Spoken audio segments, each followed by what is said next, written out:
तुलसी महारानी, उनका महात्म्य, ये सब हम लोग आज देखेंगे।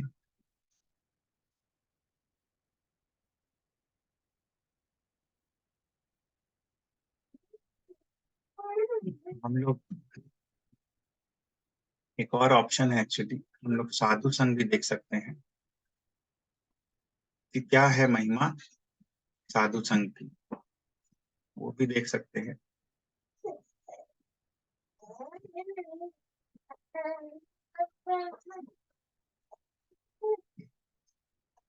तो देखते हैं, वो भी देखेंगे हम लोग कभी।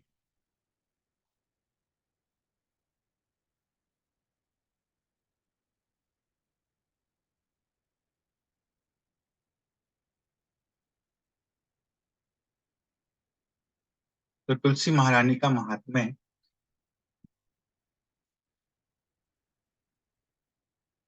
हम लोग पढ़ेंगे।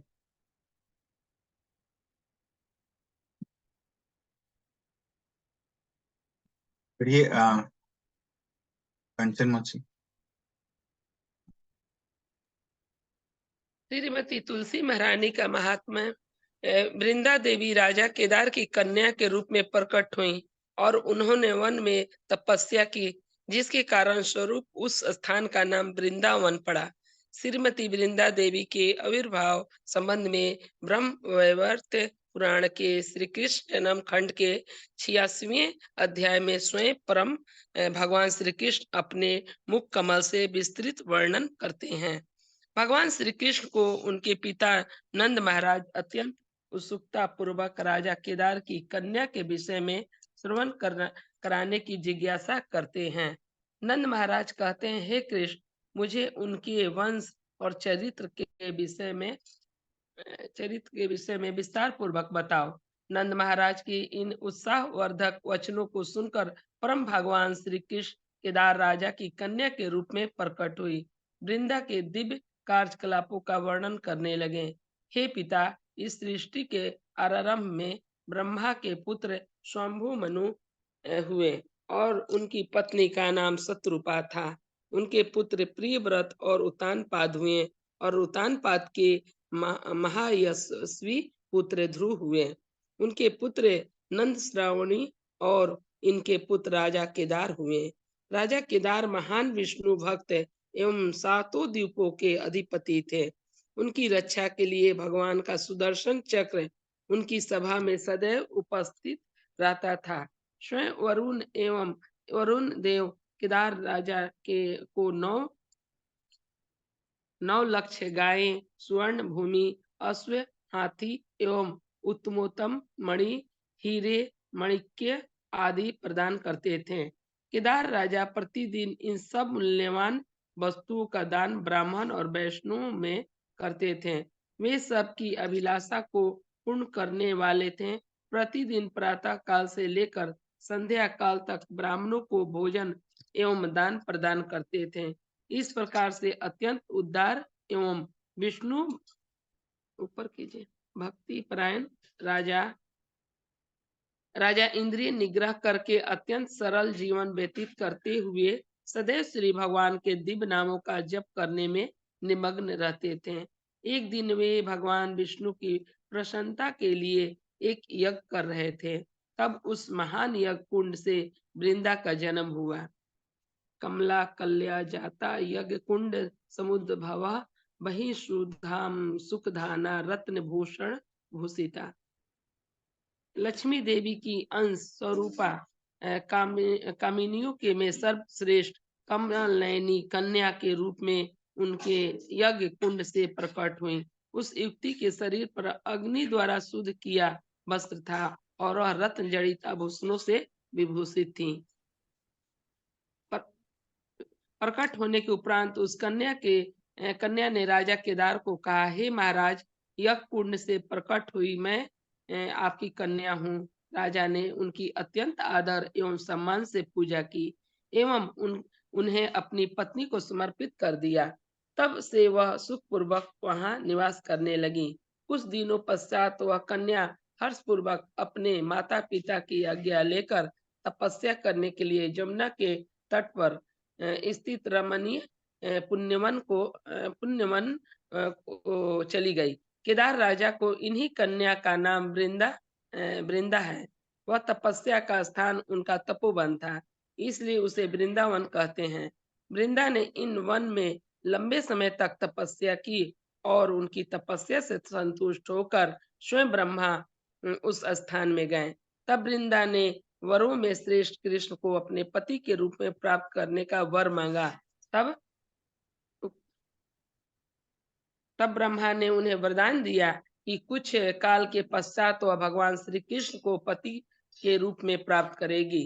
तदुपरांत एक समय सती वृंदा देवी अनेकों रत्नाभूषणों से अलंकृत होकर वसंत काल में यमुना नदी के तट पर हर्ष और आनंद मग्न होकर पुष्प सैया पर सो गई। तब ब्रह्मा ने हरे कृष्ण। तो ये प्रसंग देखते हैं हम लोग वृंदा देवी के विषय में। तो वृंदा देवी जो थी उनके विषय में यहाँ पे कहा गया है। तो ये जो प्रसंग कहा जा रहा है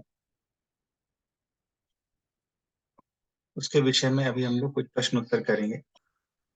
पढ़िए कमला माता जी।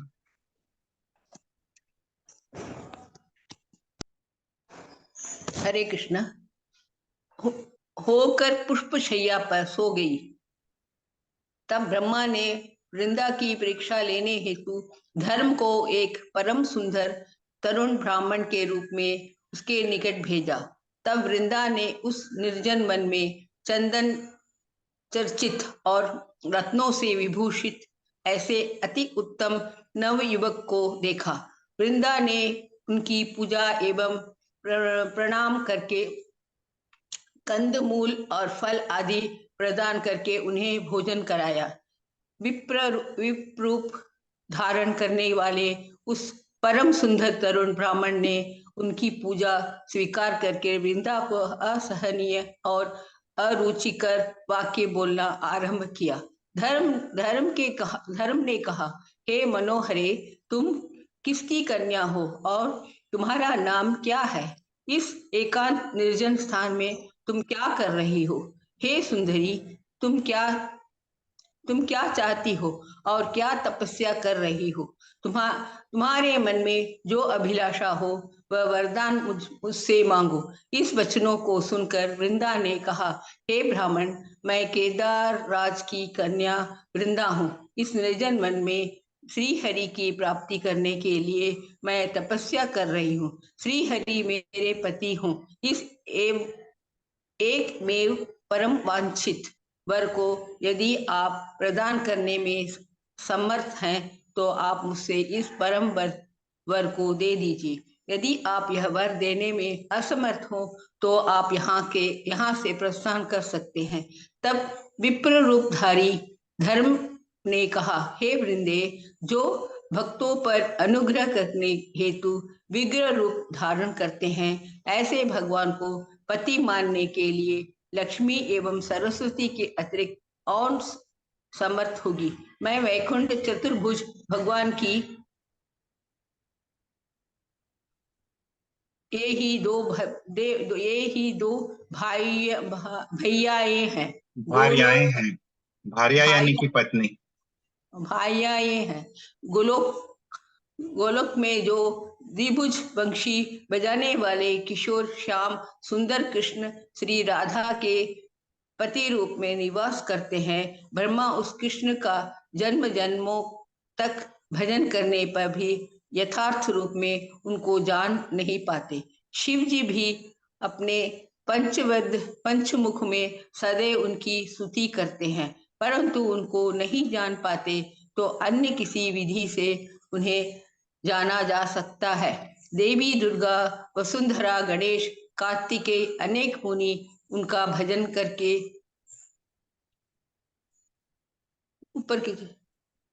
करके भी उन्हें जानने में असमर्थ हैं। हे कल्याणी, तुम उन परम भगवान श्री कृष्ण को अपना पति बनाना चाहती हो, परंतु वे तो केवल ही राधिका के लिए साध्य हैं। अन्य कोई भी उन्हें प्राप्त नहीं कर पाएगा। ये सब वचन कहने के उपरांत विप्रूपाधारी धर्म ने कहा, हे सुवदेव ने, मैं देवता एवं दानवों से भी अधिक बलशाली हूँ तथा राजाओं का भी ईश्वर हूँ। अतः तुम मेरा वरण करो, मुझे अपने पति रूप में स्वीकार करो। मेरे कारण इन तीनों लोकों में उपलब्ध सारी सुख भोग वाली वस्तुओं का तुम आनंद से उपभोग करोगी। तुम मेरे साथ अति रमणीय स्थान में भ्रमण करो, तब तुम्हारा कल्याण होगा। इस सब मधुर वचनों को कहकर विप्रवेशधारी धर्म वृंदावन के निकट गए। उनका विचार केवल वृंदा के सतीत्व को जानना था। वे उनको संभोग करने के लिए उद्यान करने लगे ताकि वे उनकी परीक्षा ले सके। उनकी यह चेष्टा देखकर उस कन्या का मुख और नेत्र क्रोध से लाल हो उठा। तब वह धर्म को हित कर सत्य और योग युक्त वचन बोली, धैर्य कुरु हे महाभाग, आप धैर्य धारण करो। आप जातियों में श्रेष्ठ ब्राह्मण हैं। ब्राह्मणों का स्वभाव तमोमूलक, सत्यवादी, वेदव्रत और धैर्य तमोमूलक नहीं, तपोमूलक। तपोमूलक, सत्यवादी, वेदव्रती और धैर्यशाली होता है। पराई स्त्री के प्रति आकृष्ट होना और यह अधर्मियों का स्वभाव है। जो व्यक्ति बलपूर्वक पतिव्रताओं के साथ व्याभिचार करता है वह मातृगामी कहलाता है और उसे 100 ब्रह्म हत्या का पाप लगता है। जब तक सूर्य और चंद्रमा स्थित है तब तक वह कुंभीपाक नामक नरक में असहनीय यातनाओं का भोग करता है। यमदूत उसके सर पर लोहे के डंडे से प्रहार करते हैं। यह सुख क्षणिक एवं लंबे समय तक सुख देने वाला एवं सर्वविनाशी का कारण है। आप दुख देने वाला, सुख नहीं, दुख। हाँ, दुख देने वाला है एवं सर्वविनाशी का कारण है। आप निर्जन स्थान में मुझे देखकर मेरी प्राप्ति के लिए अत्यंत उतावले हो गए हो। हे ज्ञानहीन ब्राह्मण, यहाँ समस्त देवता और सारे लोकपाल निवासी करते हैं। स्वयं कृष्ण आत्म रूप में, शिव ज्ञान रूप में, दुर्गा बुद्धि रूप में और ब्रह्मा मन रूप में, देवता इंद्रियों के रूप में, सब साक्षी के रूप में विराजमान हैं। ये अज्ञानी ब्राह्मण कौन सा गुप्त स्थान है? तुम मुझे क्षमा करो और इस स्थान से प्रस्थान करो। तुम्हारा कल्याण हो। मैं तुम्हें भस्म करने में असमर्थ हूँ। समर्थ हूँ, असमर्थ नहीं। असमर्थ हूँ, सॉरी। परंतु ब्राह्मण अवध है, तुम सुखपूर्व यहाँ से चले जाओ। हे ब्राह्मण, मुझे तपस्या करते हुए 108 युग बीत गए हैं। अब तो मेरे माता पिता भी नहीं रहे। सर्वांतरात्मा भगवान कृष्णो रक्षति माम द्विजा, कृष्णेन स्थापितो धर्म माम च रक्षति नित्यशः। हे द्विज, केवल सबके अंतरात्मा श्री कृष्ण ही मेरे एकमात्र रक्षक हैं। श्री कृष्ण द्वारा स्थापित धर्म नित्य मेरी रक्षा में तत्पर है। वृंदा देवी के नीतिपूर्व वाक्य श्रवण करने पर भी विप्र रूपधारी, छद्मवेशधारी धर्म अन्यंत्र न जानकर वृंदा को ग्रहण करने के लिए उसके निकट आने लगा। तब वह वृंदा देवी क्रोध होकर धर्म की अभिशापित करते हुए बोली, हरे कृष्ण। हरे कृष्ण। तो वृंदा देवी कितने समय तक तपस्या कर रही थी? ब्राह्मण को एक जगह विप्र रूपधारी, फिर विप्रवेशधारी, मतलब हर जगह नाम बदला हुए बोली, ससापेति च सा कुपाद ब्रह्म बंधो क्षयो भव दुराचार, हे पापिष्ठ क्षयो भव। हे नीच ब्राह्मण, तुम्हारा नाश हो जाए। हे पापिष्ठ, तुम नष्ट हो जाओ। हे दुराचारी, तुम्हारा क्षय हो जाए। इस प्रकार से वृंदा ने 3 बार साप वाणी का उच्चारण किया। जब पुनः वह साप देने के लिए उद्धत हुई, तब स्वयं सूर्य ने प्रयत्न पूर्वक उनको रोक दिया। उसी समय ब्रह्मा, विष्णु और शिव अन्य देवताओं के साथ उस स्थान पर प्रकट हो गए। इस शाप से धर्म अति क्रीस, दग्ध एवं मलिन होकर मूर्छित हो गए। भगवान विष्णु ने कहा, हे जन्म मृत्यु एवं जराहरण करने वाली वृंदे, तुम मेरे भक्त धर्म को जीवित करके उसकी रक्षा करो। तब ब्रह्मा ने कहा, हे वृंदे, धर्म के बिना जगत अंधकार से आच्छादित हो गया है। चंद्र, सूर्य, अनंत और वसुंधरा कंपित हो रहे हैं। सब ने धर्म के जीवन दान की याचना की। देवताओं की इस याचना को सुनकर पतिव्रता तपस्विनी वृंदा प्रणाम अर्पित करके बोलने लगी। वृंदा ने कहा, हे देवताओं, मैं नहीं जानती कि यह ब्राह्मण वेशधारी धर्म है और मेरी परीक्षा लेने के लिए आए हैं। मुझे प्राप्त करने के लिए यह अत्यंत उद्यत हो उठे, इसलिए क्रोधवश मैंने इन्हें श्राप दे दिया। अब आप सबकी कृपा से मैं अवश्य ही धर्म को जीवन प्रदान करूंगी। श्री कृष्ण ने कहा, हे नंद महाराज, इस प्रकार के वचन कहकर वृंदा देवी पुनः बोली, यदि मेरी तपस्या सत्य है तथा मेरा विष्णु पूजन सत्य है, तो उस समय पुण्य के प्रभाव से विप्रवर तुरंत ही दुख से रहित हो जाएं। यदि मुझमें सत्य वर्तमान हो और मेरा व्रत सत्य एवं तप शुद्ध हो, तो उस पुण्य तथा सत्य के प्रभाव से यह ब्राह्मण कष्ट रहित हो जाए। यदि सर्वात्मा भगवान नारायण एवं ज्ञानात्मक शिव सत्य है, तो ये द्विज संताप से रहित हो जाए। इतना कहकर सती वृंदा ने धर्म को अपनी गोद में ले लिया और उस रूप को देखकर रोने लगी। उसी समय धर्म की पत्नी मूर्ति, जो शोक से व्याकुल थी, श्री भगवान विष्णु के चरणों पर गिरकर बोली, हे नाथ, आप करुणा के सागर हैं और स्वतंत्र हैं। मुझ पर कृपा कीजिए। हे जगन्नाथ, मेरे पति को जीवित कर कीजिए। सती पत्नी की एकमात्र गति पति है और पति ही उसको सर्वस्व प्रदान करने में समर्थ होता है। यह कहकर मूर्ति देवी खड़ी हो गई और विलाप करने लगी। भगवान ने वृंदा से कहा, हे वृंदे, तुमने तपस्या के द्वारा ब्रह्मा की आयु के समान आयु प्राप्त की है। वह आयु धर्म को दे दो और गोलोक को चली जाओ। वहां इस तपस्या के प्रभाव से आप इसी शरीर द्वारा मुझे निश्चित रूप से प्राप्त करोगी।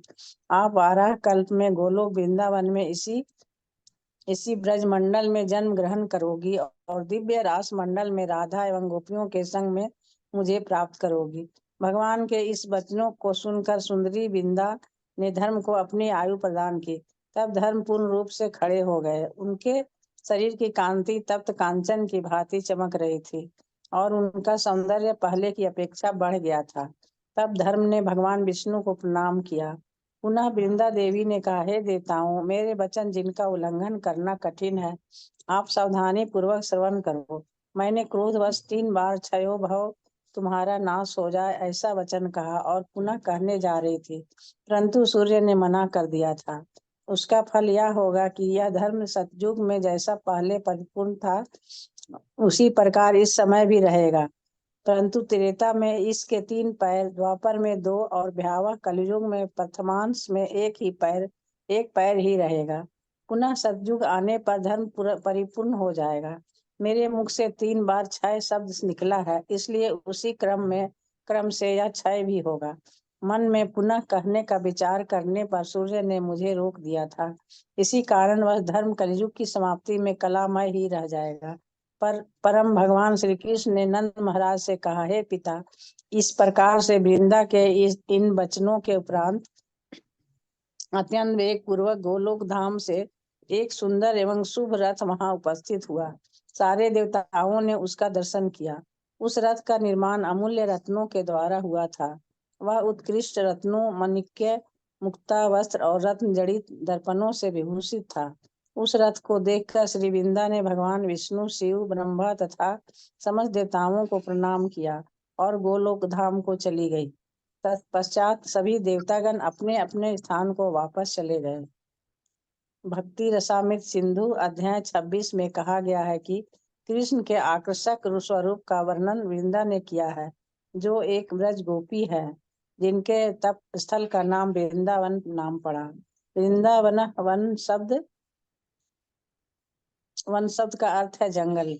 वृंदावन एक नाम है जो उस वन को दिया गया है जहाँ श्रीमती वृंदा देवी तुलसी देवी बहुत अधिक मात्रा में उगती है।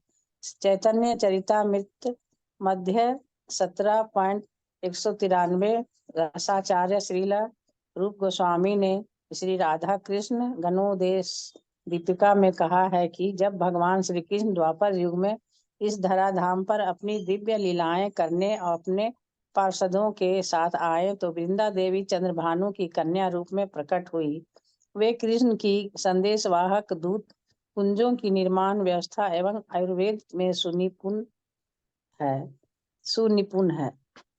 राधा कृष्ण मिलन करना ही वृंदा देवी का एकमात्र कार्य है। वह वास्तव में समस्त लीलाओं की प्रमुख निर्देशिका है। हरे कृष्णा। गीता माता जी।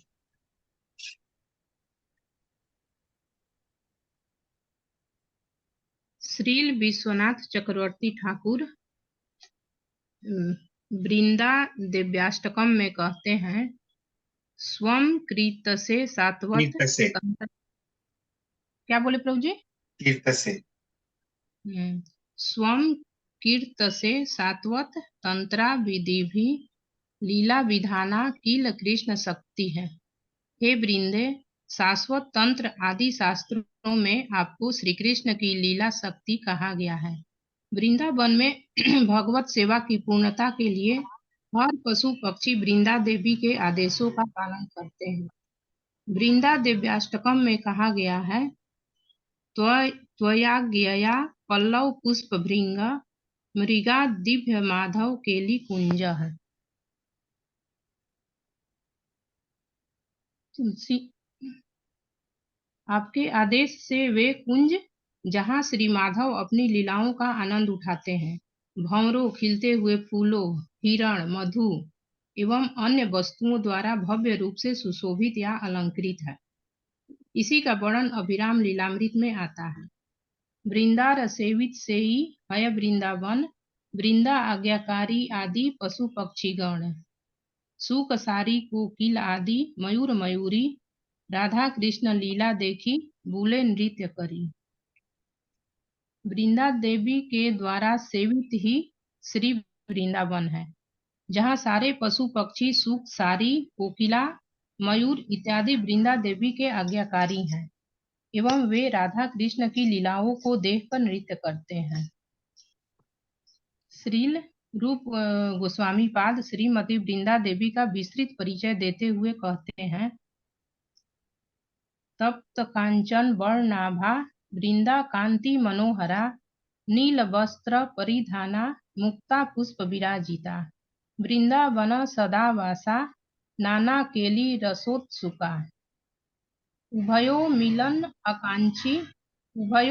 नाकांक्षी तयो प्रेम परिप्लुता। श्रीमती वृंदा देवी की अंग कांति अति मनोहर एवं तप्त कांचन के समान है और वह सदैव नील वस्त्र धारण करके मुक्ता एवं पुष्पों के द्वारा विभूषित होती हैं। ऐसी वृंदा देवी सतत वृंदावन में निवास करती हैं और राधा कृष्ण की नाना विध लीलाओं की दूत एवं लीला रस में सदैव उत्सुक रहकर राधा कृष्ण के मिलन को प्रेम से परिपूर्ण करती हैं। श्रीमती वृंदा देवी गोलोक में श्रीमती राधा रानी की विस्तार हैं और आंशिक विस्तार के रूप में वैकुंठ में तुलसी के रूप में विद्यमान है। वृंदा देवी श्रीमती राधा रानी की बहुत ही अंतरंग सखी है। ऐसी वृंदा देवी भगवत लीला शक्ति की मूर्तिमान स्वरूपा है, जो भगवान की सारी दिव्य ब्रज लीलाओं की व्यवस्था करती हैं।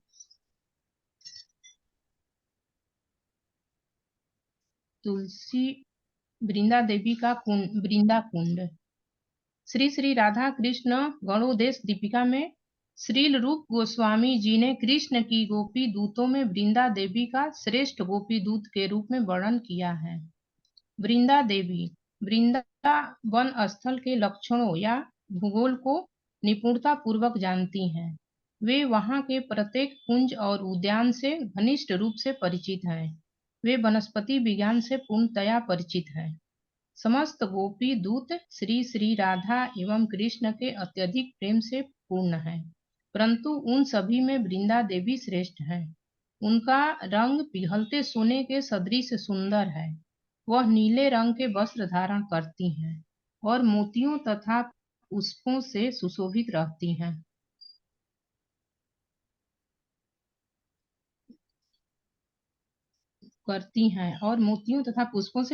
रहती हैं।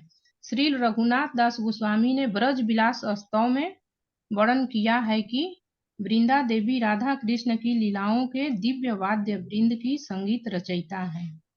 वे लीला कुंजों को सजाती हैं तथा दिव्य जुगल जोड़ी की प्रसन्नता में विधि करने के लिए एक उत्सव विषयक उल्लासपूर्ण वातावरण उत्पन्न करती हैं। वे राधा और कृष्ण के मिलन की व्यवस्था करने में निपुण हैं और वे दिव्य जुगल जोड़ी के मिलने के स्थान का प्रबंध करने के लिए श्रेष्ठ स्थलों का ज्ञान भी रखती हैं। पुष्पलताएं एवं वृक्ष उनके नियंत्रण में रहते हैं और वृंदावन के समस्त पक्षी एवं पशु उनके ही आदेशों का पालन करते हैं। वहीं से एक तोता अन्य 1,00,000 तोते शिष्यों को भेजता है, जो वृंदा देवी के संदेशों या घटनाओं की सूचना देने के लिए सारे ब्रज में उड़ते रहते हैं। हमें सदैव इससे अवगत रहना चाहिए कि कृष्ण की ब्रज में सारी लीलाओं की व्यवस्था जोग माया पौर्णमासी के द्वारा होती है, परंतु उनके पास एक विशेष विभाग है। उस विभाग का प्रकट रूप श्रीमती वृंदा देवी है। वृंदा देवी विशेष प्रिय सखी है, जो कृष्ण की निकुंज लीला की प्रभारी है। वृंदा देवी की आज्ञा से ही वृंदावन सुंदर दिखता है, मानो कि बसंत ऋतु के सारे गुणों से आभूषित हो। उनकी आज्ञा से पुष्प खिलते हैं और अपनी सुगंध को चारों ओर फैलाते हैं। हवा बहने लगती है और भ्रमर मंत्रमुग्ध होकर गुंजन करते हुए इधर उधर घूमते हैं। मधुमक्खियां अति मधुर कमल के शहद से मुग्ध हो उठती हैं। मोर और हिरन यहाँ वहां नृत्य करते हैं। वृंदा देवी की आज्ञा और कृपा से वृंदावन अति रमणीय हो जाता है और राधा कृष्ण की दिव्य लीलाओं के लिए अद्भुत स्थान एवं वातावरण बन जाता है। हरे कृष्ण। कृष्णा।